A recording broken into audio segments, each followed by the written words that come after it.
What's up, guys, and Happy New Year's from everyone here at Genki Squad Studios. I hope you guys had a fun and safe New Year's Eve. I'm sure everyone's happy to see 2016 go, and I'm sure most of you are looking forward to what 2017 has to offer. And our comment question of the day is going to be just that. What was your guys' New Year's resolution? I know a lot of other YouTubers are going to have that, and no, you're probably sick of typing it already, but, you know, so I gotta know. I have to know. Very interesting stuff always gets posted in the comments. So today we actually have a battle against Kid of Death, who is a regular on the Twitch streams. He's quite a good battler. I have quite a few battles saved up against him. I just wanted to choose this one today. It is an older one, as I'm still using that Volt Switch turn team, but let's go ahead and get right into it. So I'm going to lead with what this team does best, my boy Staraptor, who can just U-turn out on anything, and he's going to go ahead and lead with what appears to be his probably focus sashed Nihilego.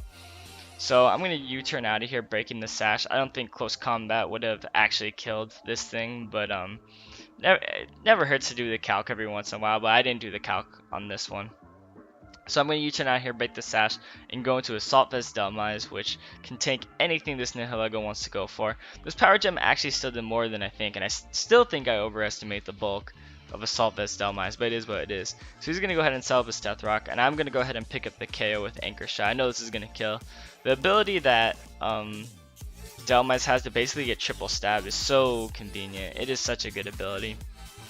Here he's going to switch in his Buzzwall, and I think he over-predicts a little bit as he decides to go for the Earthquake. I think predicting the Toxapex, which was a good play on his part, but Captain Hook was really eating one hit he wanted to go for, and I figured since his Stealth Rocker was dead, if I Rapid Spinned, I might as well not have rocks on my side for the rest of the game, especially since I'm going to be U-turn and Volt switching a lot, as that is the theme of the team. Here, he switches out and goes into his Zygarde, which makes his Buzzwall suspiciously choiced in some way.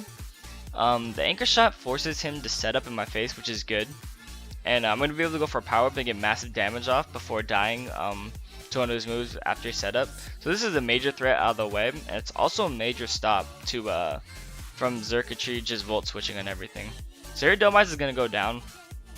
And even after a Dragon Dance, Staraptor is still faster. So we're going to be able to U-turn on out of here and pick up this KO.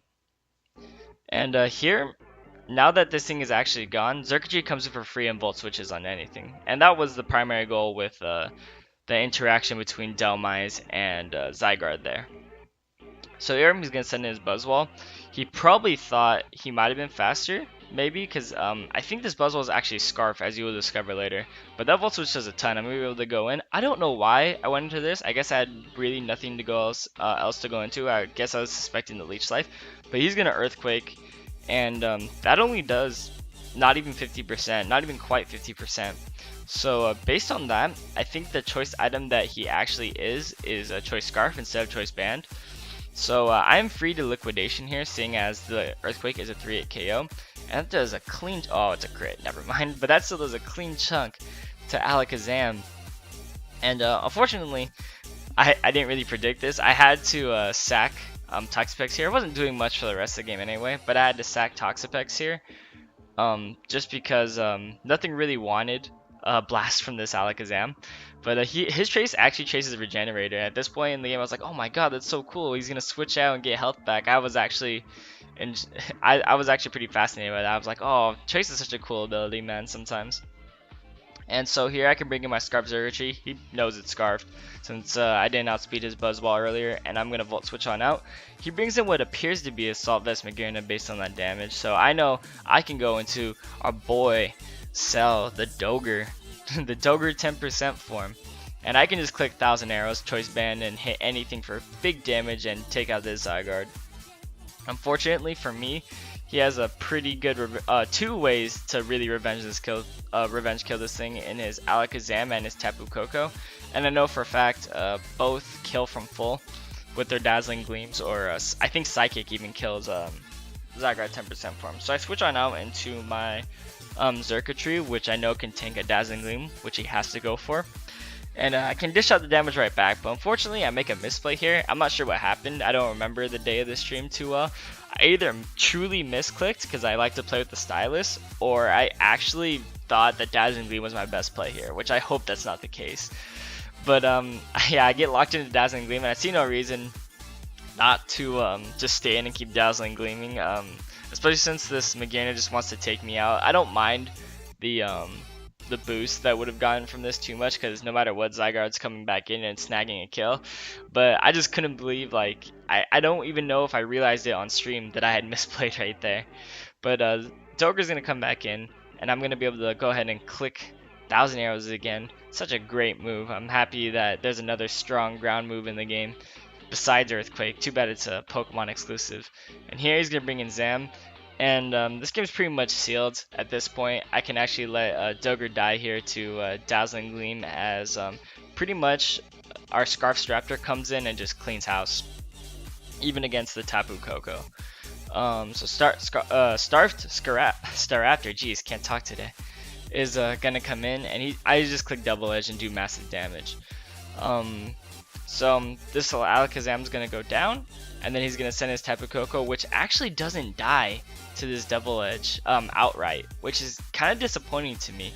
So maybe I'm overestimating Staraptor's damage output, but it brings him within his own Life Orb KO range, so that's fine. So that one unused Pokemon you guys see on my screen is actually my own Mega Zam, so that would have been interesting if it came down to that. But maybe I'll start running Reckless Staraptor instead of Intimidate. However, Intimidate's just such a such a useful ability.